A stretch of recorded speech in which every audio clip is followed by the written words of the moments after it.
ഒരു ദിവസം തൻ്റെ മുറിയിലേക്ക് കയറി വന്ന ഐസക് ന്യൂട്ടൻ കണ്ടത് തൻ്റെ ഗവേഷണങ്ങളുടെ വിവരങ്ങൾ എഴുതി വച്ചിരുന്ന രേഖകളെല്ലാം കത്തിച്ചാമ്പലായിരിക്കുന്നതാണ്. അദ്ദേഹത്തിന് വലിയ വിഷമം തോന്നി. എത്ര നാളത്തെ ഗവേഷണ ഫലമാണ് ഒരു നിമിഷം കൊണ്ട് നഷ്ടപ്പെട്ടിരിക്കുന്നത്? ഇതെങ്ങനെ സംഭവിച്ചു എന്ന് അന്വേഷിച്ചപ്പോൾ മേശപ്പുറത്ത് കത്തിച്ചു വെച്ചിരുന്ന മെഴുകുതിരി തൻ്റെ വളർത്തുനായി തട്ടിമറിച്ചതാണ് എന്ന് മനസ്സിലായി.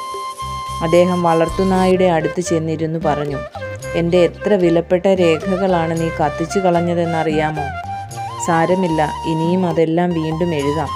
ഇങ്ങനെയുള്ള സാഹചര്യം, അതായത് വിലപ്പെട്ട രേഖകൾ നഷ്ടപ്പെടുന്ന അവസ്ഥ, ആരിലും സങ്കടത്തോടൊപ്പം കോപവും ദേഷ്യവും ഉളവാക്കുന്നതാണ്. ന്യൂട്ടന് വളരെ പ്രയാസം തോന്നിയെങ്കിലും ആ നായോട് തന്നെ എത്ര സൗമ്യമായാണ് ന്യൂട്ടൻ സംസാരിച്ചതെന്ന് ഓർക്കുക. ഈ അവസ്ഥയിൽ സ്വന്തം കുടുംബാംഗങ്ങളോട് പോലും ഇത്ര സൗമ്യമായി ക്ഷമാപൂർവ്വം പെരുമാറുവാൻ മിക്കവർക്കും കഴിയാറില്ലല്ലോ. കാര്യങ്ങളുടെ ഗൗരവം അറിയുവാൻ പാടില്ലാത്ത ഒരു നായയാണെങ്കിലും സാധാരണ മിക്കവരും ചെയ്യാറുള്ളത് ആ നായയ്ക്ക് 2 അടി കൊടുത്ത് ഒരു ചെറിയ ബഹളമുണ്ടാക്കി വീട്ടിലുള്ളവരെയും വഴക്കു പറഞ്ഞ് ദേഷ്യഭാവത്തിൽ ഇരിക്കുക എന്നുള്ളതാണ്. തൻ്റെ സങ്കടത്തിൻ്റെയും വേദനയുടെയും പാരമ്യമാണ് നായോട് ക്ഷമാപൂർവ്വം സൗമ്യമായി സംസാരിച്ചതിൽ നിന്ന് വെളിപ്പെടുന്നത്. കോപിച്ചാലും ദേഷ്യപ്പെട്ടാലും നഷ്ടപ്പെട്ടത് തിരികെ ലഭിക്കാൻ കഴിയില്ല എന്ന തിരിച്ചറിവ് നമുക്ക് നഷ്ടപ്പെട്ടു പോകുന്നു.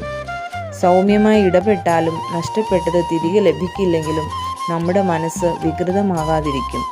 ഈ സൗമ്യത ഓരോരുത്തരുടെയും ആളത്വത്തിൻ്റെ അവിഭാജ്യ ഘടകമാണ്. ചിലർ തങ്ങളുടെ കോപവും ദേഷ്യവും പാരമ്പര്യമായി കിട്ടിയ മഹത്വം എന്നതുപോലെ അതിൽ അഭിമാനിക്കുന്നവരാണ്. ഞങ്ങളുടെ കുടുംബക്കാരൊക്കെ ഇങ്ങനെയാണ് എന്ന് പറഞ്ഞേക്കും.